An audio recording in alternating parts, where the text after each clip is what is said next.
busy. खानु पर्छ कि छिटै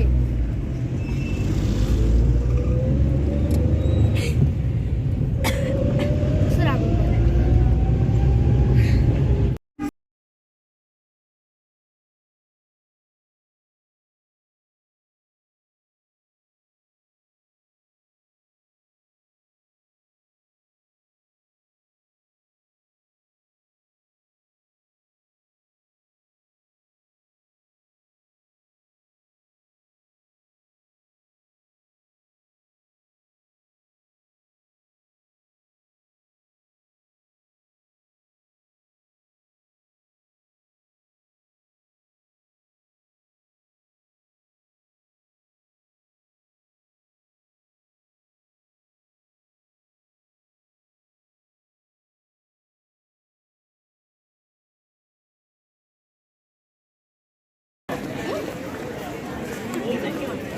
Photo one. छिटो फोटो सँगै खाने रहेछ ट्राई गर्ने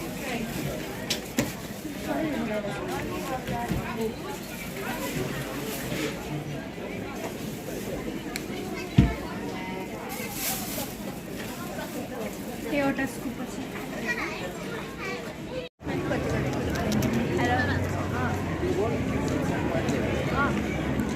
जेनी हजुर हामी यहाँ उसमा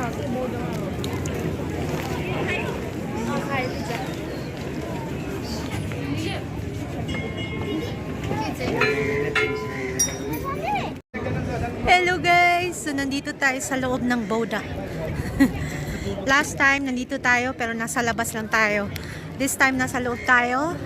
Inubad namin ang aming mga shoes. Kasama ko ang mga kaibigan ni Sanel at si Sanel. Where are they? Why taking too much time?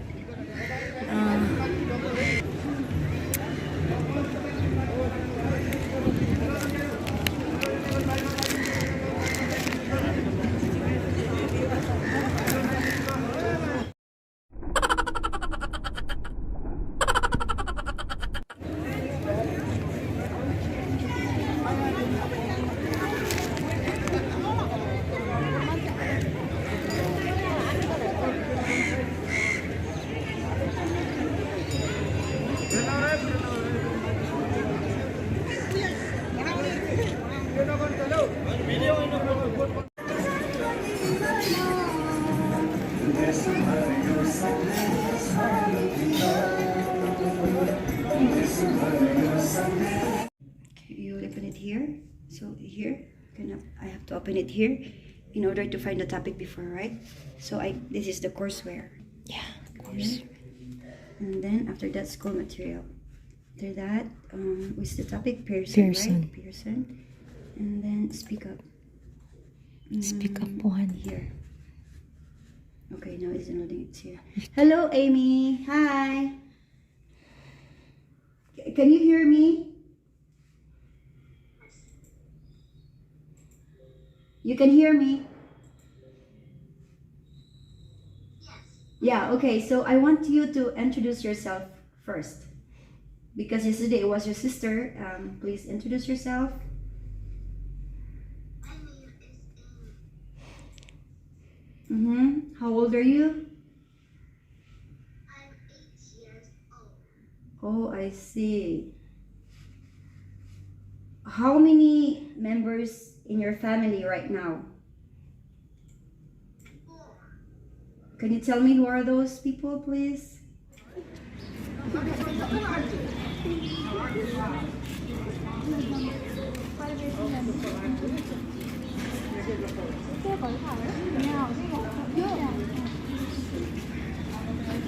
Wait, where is the SAS mobile?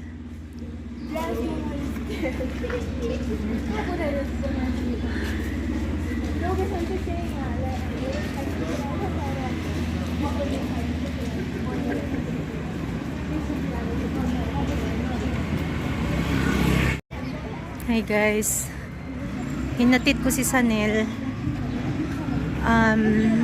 sa kanyang kaklase. Kasi birthday ng kanyang teacher dati. Isa-surprise daw nila. Hinatid ko na lang siya kasi para sure ba. Para makita ko yung bahay ng kanyang kaklase.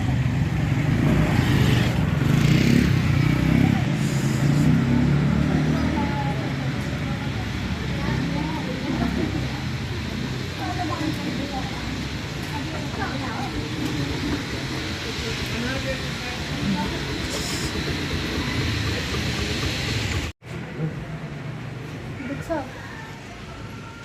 Will hurt, then you scared me. là ơi này là cái thịt thịt ơi này khác cái từ thẳng mà Just sting little. Sting a little.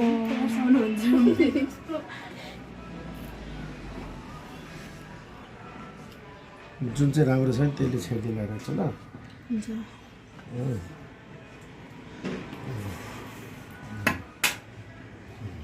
है सारा को मैले 7 मिनट कल गरेको अङ्कललाई अनि एउटै कुरा भने सारा आएन भने त केही नि हुँदैन रमाइलो हुँदैन अङ्कल प्लिज के पठाइदिनु न भने है के भने पकाए प्लिज भने तैँले बजेर हेर्नुपर्छ त्यस्तो त केही नि हुँदैन यति हो Why did you lie to me? Don't move. Why did you lie to me? You said it will hurt. यताको चाहिँ दुख्छ अलिकति चुप लाग्न. दुख्दैन के हुँदैन भने त त्यसमा झन् दुख्दैन कम्तीको पका भुलाइदिरहेको न यिनले यति गरेर मिनटको ब्यालेन्स सक्यो तैँले मान्नु भएन के भन्थ्यो यति लामो कुरा गरेँ है प्लिज भने झनै अझ सारा भएन त रमाइलो हुँदैन 1 घन्टाको मात्रै पठाइदिनु भने तैँले नमान्नु है 1 घन्टा यो त झन् दुख्छ ओके डन ल Hi guys! I-close ko lang ang aking vlog kasi may nagtanong. Hindi, kumusta pala kayong lahat? Sana okay lang kayo. Guys, malamig na ngayon. Last 2-3 days, sobrang lamig. Ngayon ko lang naramdaman. So, dito ako sa kwarto. Dito na lang ako magchika-chika. Huwag nyo nang pansinin yung magulo dyan. So, aalis ako guys. Pupunta ako kina Ate Lina. Yung pinuntahan natin dati na yung may agency na ate. And then, yung nagluto ako ng ubi halaya. Dalan ko sila ni Mercy. Ubi halaya at turon. Turon na saba. And then, bukas ay uuwi tayo sa Lamjung. Kasi start na ng winter vacation ng mga bata for 11 days. 2 days ay na-spend na dito. Kasi hindi kami nakalarga agad dahil walang masuot na damit at puro labuhunon, puro labahin. So naglaba muna kami ni Didi and then ayun, natuyo na. And then magpack ako mamaya. So simula anong Wednesday ang kanilang basta 11 days. So 7 nagsimula anong Wednesday ang kanilang bakasyon, winter vacation. So 11 days. Tama ba? 7 8, 9, 10, oo. So, 11 days. So, ang balik nila is next Sunday. Sabado today, guys. Bukas ang larga namin Sunday. Medyo bitin nga, kaso wala akong magawa kasi si Santos ay dumating kahapon. So, hindi kami nakalarga, hindi, kahapon ba? Nung isang araw siya dumating, nung Huwebes siya, guys, dumating. So, hindi kami nakalarga agad. Then, kahapon Friday, umalis kami, nag-mall, family day, tapos ngayon si Sanel ay na birthday.